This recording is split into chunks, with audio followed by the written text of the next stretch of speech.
Hey, what's up guys? It's Lon here from Android Authority. Hey guys, it's Crystal Laura from Android Authority. And it's Josh Vergara from Android Authority. What's going on, everybody? And welcome to kind of a special way that we're looking at three of the main flagships that have come out this year thus far. We're taking a look at the LG G5, the Samsung Galaxy S7, and the HTC 10. Now, since we have those three particular phones to talk about, we didn't really want to do a bunch of verses. We thought we would get together and just discuss them, and this will be what we call your triple threat verses. And we're going to discuss these phones at length. Now, the thing that I do need to make sure you guys all know is that if you want the more minute details, like the spec sheets or even more opinions on these particular phones, you can always find the full reviews here at the YouTube channel, or you can head over to androidauthority.com for the full written reviews on all three of these devices. And of course, we have all of the best coverage for each and every one of these devices, including this triple threat versus. So without any further ado, we are going to get right into it. We'll go section by section, and we are going to talk about particular phones that we picked, or maybe not so much picked, but we're the ones that are going to be giving the information on a particular phone. And I think we'll start off in design with Lon over there with probably the most different phone of this year, probably the G5. The LG G5 has a brand new design. It's made entirely of metal now, but it also has what LG is calling a Microsd coating, which basically is just sort of their marketing lingo for it means the phone has been painted and covered in a primer. So it doesn't feel quite like a true metal phone. You don't get that same cold feel that you get with other phones out there that are just bare aluminum. Now, the new thing about the G5 is that it has a modular design. So that means that the bottom is actually removable, and you can get access to the battery, and you can actually still remove and swap out different batteries. So that hasn't changed, even though the design has. This also means that you have a bunch of different, what LG likes to call friends, because they're not actually all modules here. So there's only a couple that are modules, and the rest are actually either a Bluetooth peripheral or connected via USB. So you have the camera grip, and then you also have the Bang & Olufsen Hi-Fi DAC. And the camera grip will give you physical controls and dials over controlling the camera. And then you have the Hi-Fi DAC, which will give you better quality audio. And that's basically what the LG G5 is all about in terms of design. All right, so going from the G5, I guess we'll go ahead and pop over to Crystal for the Samsung Galaxy S7. And yes, we are going to talk about the S7 Edge as well. Yeah, so with the S7 and the S7 Edge, we see what we're used to, the glass backing, metal frame, nothing too new, but it's always a solid design. Slightly thicker this year because we're housing a bigger battery, and we have the slightly curved edges on the back, like what we saw on the Note 5. And of course, with the S7 Edge, we have the curved display on the front, which is mostly there for it to look cool, but there are some added features of that too, edge panels, which we'll get to later. All right, so a pretty standard affair from Samsung Galaxy S7 and S7 Edge this year, which brings us to the HTC 10, which will be the phone that I'm talking about. I have it right here. So the HTC 10 brings back the metal design that HTC has always been known for, and this time around, they've taken it and made it just that little bit bigger. If you imagine HTC One M8, they just sort of added a little bit on the edges around here to create this silhouetted look. So this chamfered edge provides a little bit of a subtle aesthetic that I think makes the phone look really nice. That said, however, you have the metal construction that when you're handling in one hand, it's not that hard to grip because the 5.2-inch screen is not too big, especially for those of us that like smaller phones. But even then, the metal construction is really premium. It feels really nice, even if it does slip around quite a bit. Now, the main change is, of course, going to be on the front, of which you don't have the boom sound speakers, the dual front-facing speakers, I should say. You have one on the top there with a woofer on the bottom of the phone, which will then add more to the, let's say, lower mids, but definitely the lows when it comes to audio. Overall, the HTC 10 does feel a lot like the kind of phone that HTC should have been making up until now, especially with this very stealthy gray, this dark gray and black. It just looks really nice. And in terms of design, if you're looking for a metal phone, this just might be the one that you're looking for. At least for me, I do think it's a great metal device. But that brings us over to display, and display should be a pretty easy one to talk about here, especially considering that the HTC 10 has a Quad HD display now. But as we have discussed on a number of different occasions, all three of us here on the YouTube side, AMOLED screens tend to be the ones that we're always picking the most, right? And I guess we can sort of go through a couple reasons why. Yeah, well, with AMOLED, we have individual pixels being lit versus one big black light, which I think, in my opinion, gives like the more immersive experience when you're looking at videos or scrolling through text. Things just like pop out at you more. And also the colors are just more punchy in your face, and something that I think most people like with AMOLED more. And also you get other features like you could add night clocks. Night clocks look better, and certain apps have dark themes, which are cool too, and some battery saving too. But overall, you get the more immersive and engulfing experience when looking at an AMOLED display. Now, if there's one thing that the HTC 10 is lacking, I'm going to go ahead and turn off the screen right here. It doesn't have an always-on display. But if you were to compare the Samsung Galaxy S7 and the LG G5, Lon, always-on display on the G5, kind of lacking a little bit, don't you think? Yeah, so the LG G5 does have an always-on display, but it's a little bit lacking in comparison to the Galaxy S7s because it's not quite as bright, and that's just basically due to the nature of the LCD panel, and it drains a little bit more battery if they had to crank the brightness all the way up. So they basically had to just keep it dim in order to save battery. You can still see it when you're indoors, but when you're outdoors and it's a sunny day, you can pretty much kind of forget about it. You're not going to be able to see the information that it's showing. And it's also a little bit limited in what it can do. It can show you the clock, and it can show you a message of whatever you want it to say, and that's really about it. It can also give you notifications of a variety of different apps, even third-party apps, which is probably the only leg up it has over the Samsung version, but otherwise it's kind of a ho-hum feature on the G5. Yeah, and in the HTC 10, it is what they call a Super LCD 5 right here, and it does provide some pretty good saturation. If we're going to talk about AMOLED displays and just how high the saturation is, well, HTC is trying to go for the NTSC standard. Now, with that in mind, I don't think that the HTC 10 screen is really a slouch at all. It does have really good coloration, even if it doesn't quite stand up to the AMOLED. And in that regard, probably the G5 might be kind of doubling back just a little bit in this ranking so far when it comes to display. But the differences kind of stop in this upcoming section, which is performance. Now, it's pretty easy for us to talk about performance here because every single one of these flagship phones have exactly the same type of specifications that you would expect. And Lon, what are those?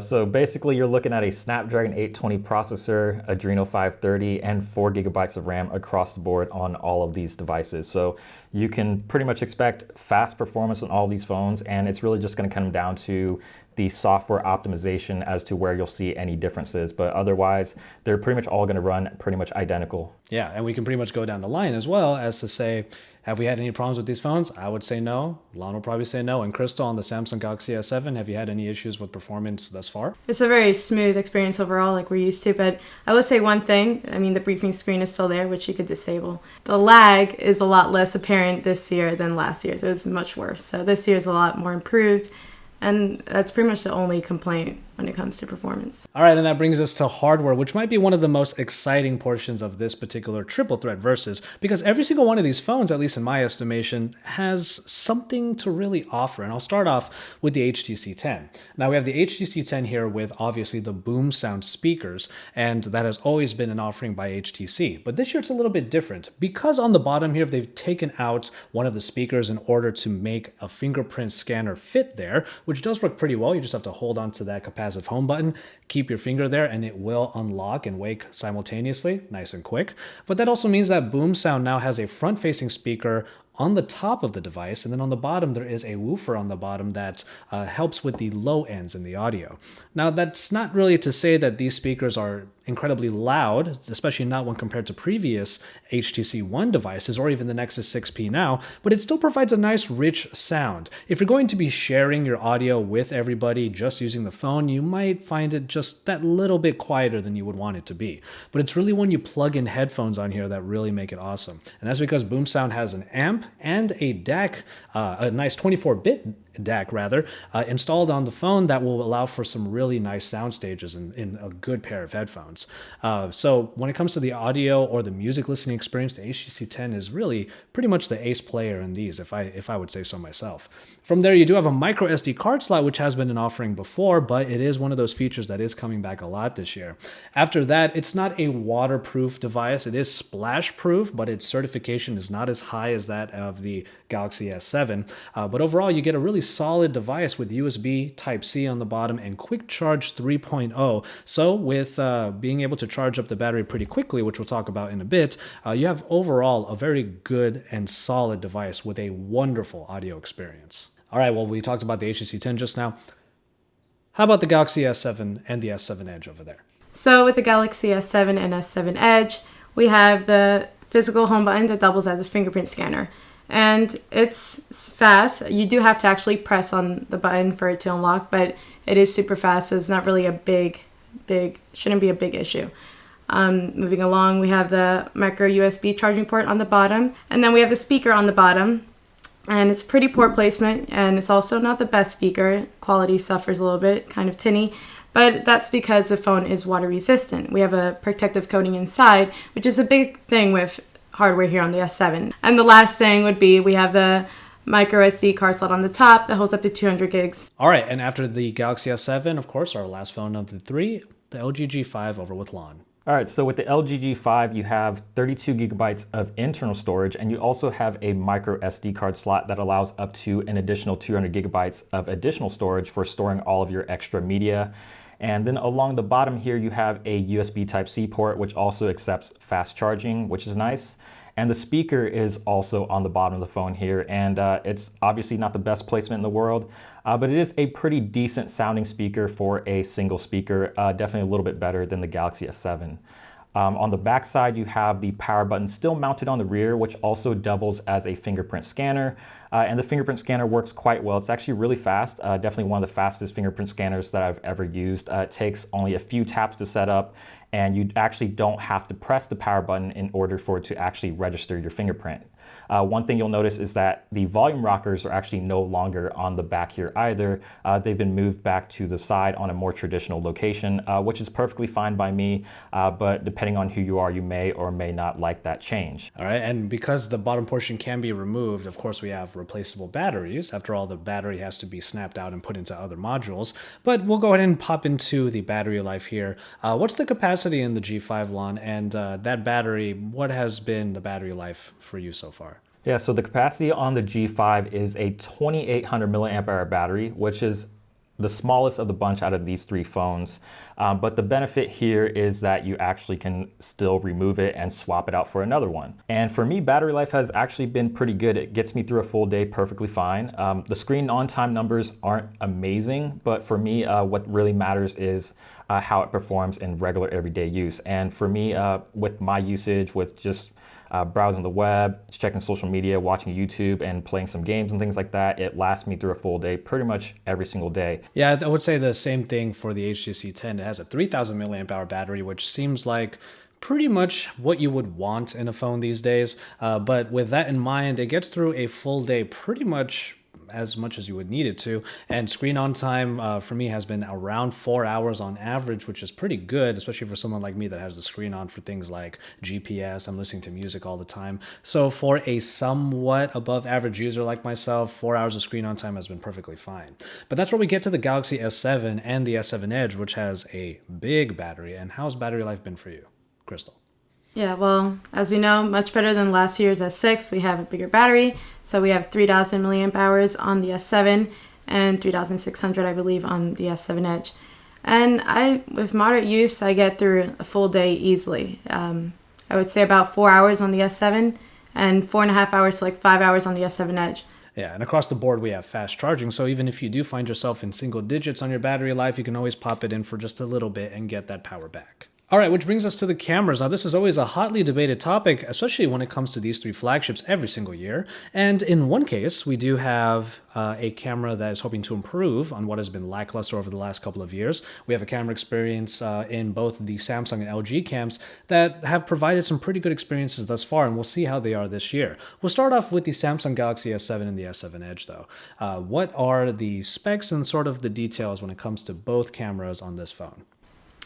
Well, we have the 12 megapixel rear shooter and the 5 megapixel front shooter with the wide angle.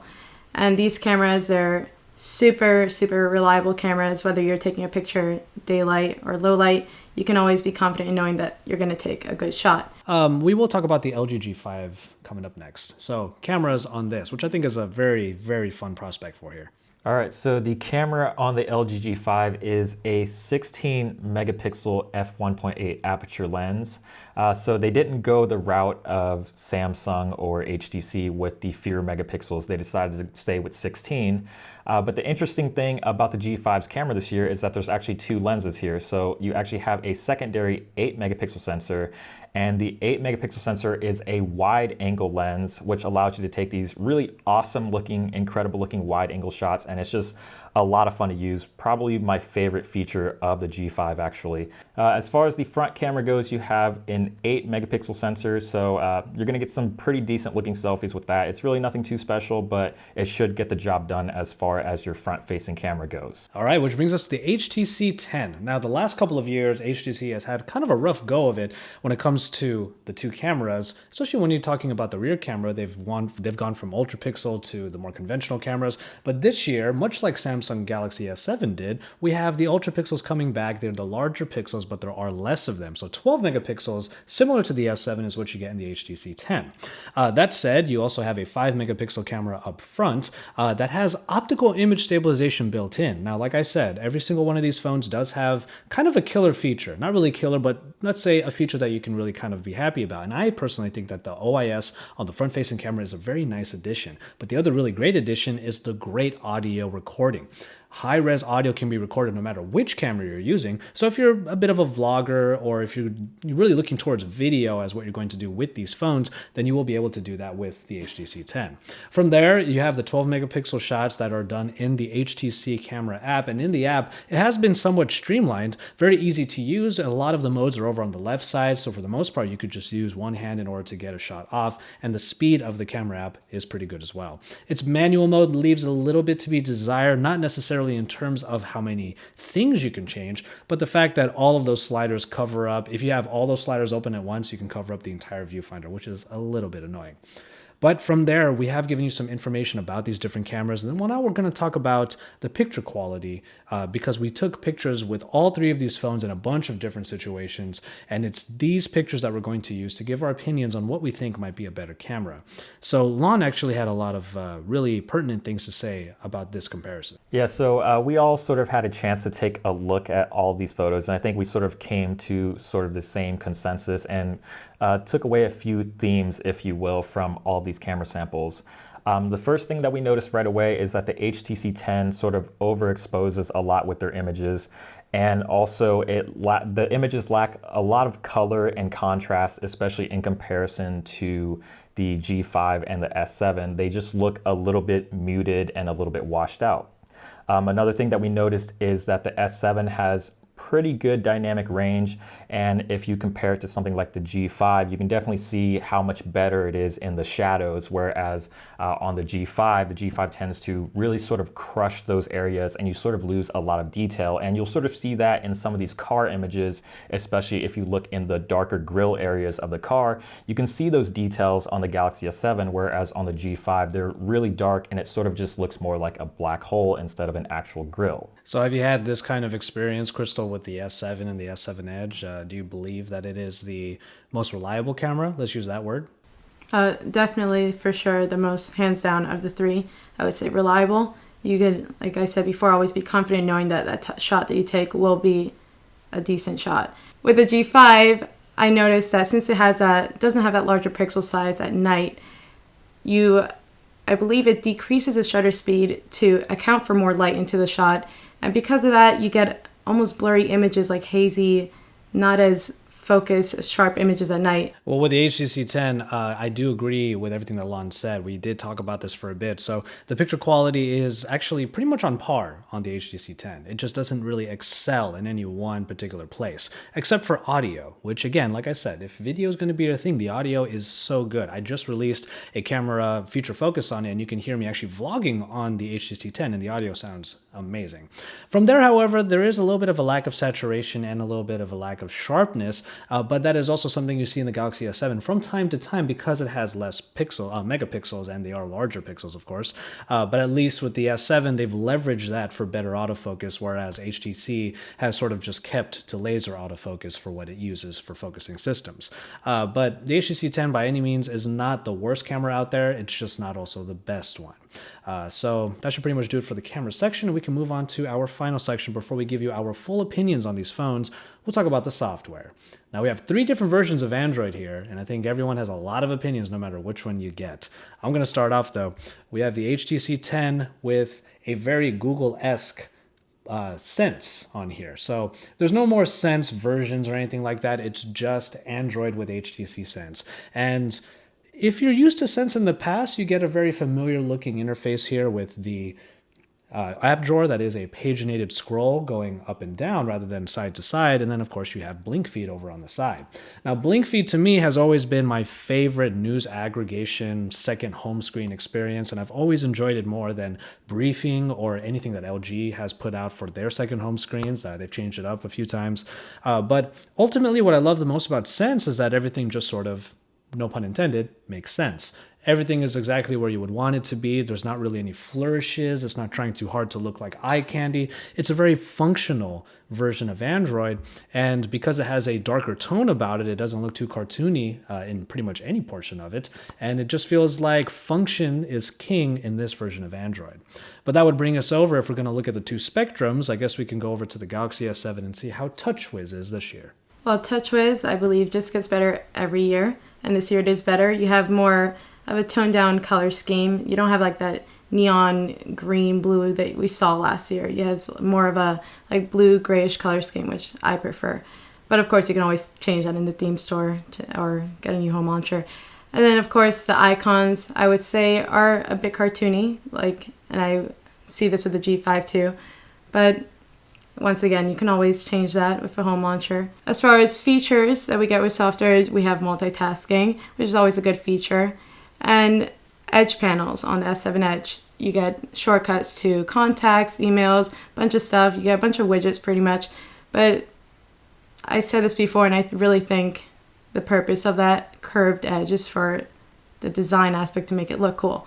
But then edge panels is always good if you remember that it's there. It's always good to make the phone experience a little faster and a lot easier to use. Which will bring us over to the LG G5 and the return of the LG, in this case, it's called the UX. It's not the UI anymore, the LG UX. So with the LG G5, you have Android 6.0 Marshmallow like the rest of these devices, but you're dealing with LG's custom interface on top.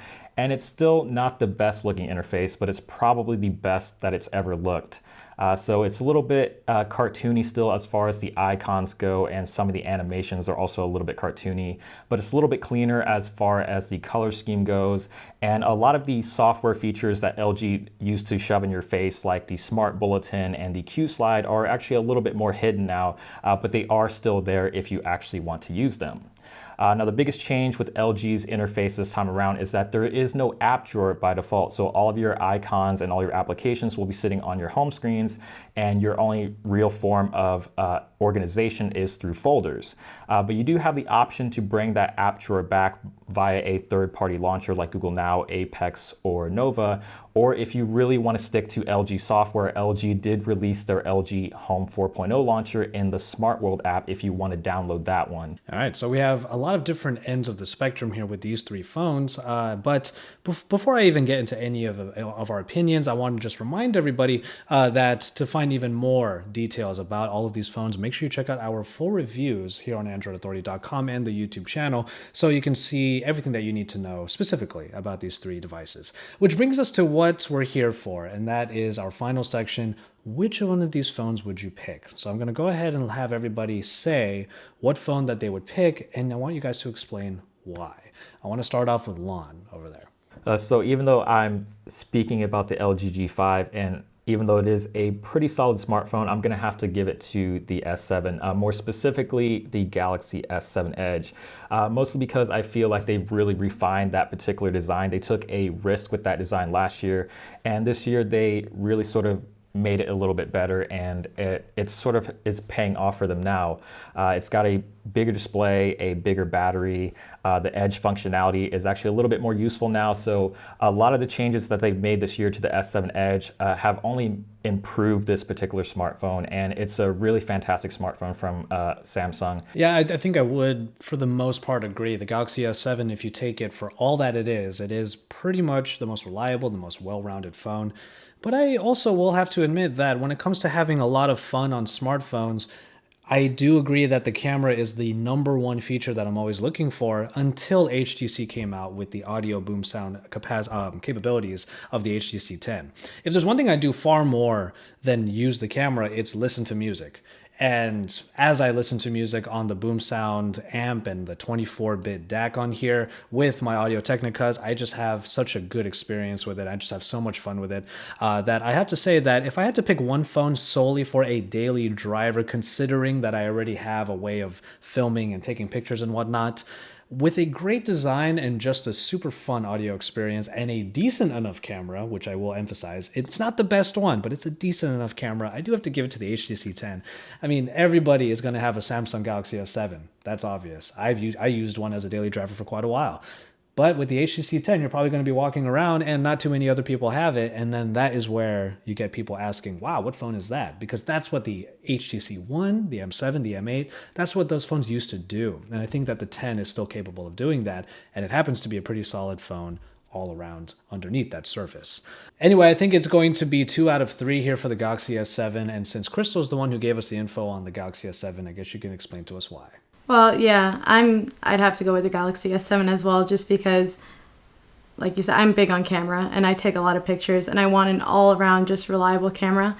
Even though all these phones are great and I know all cameras are great here, especially with the G5 being a super fun camera.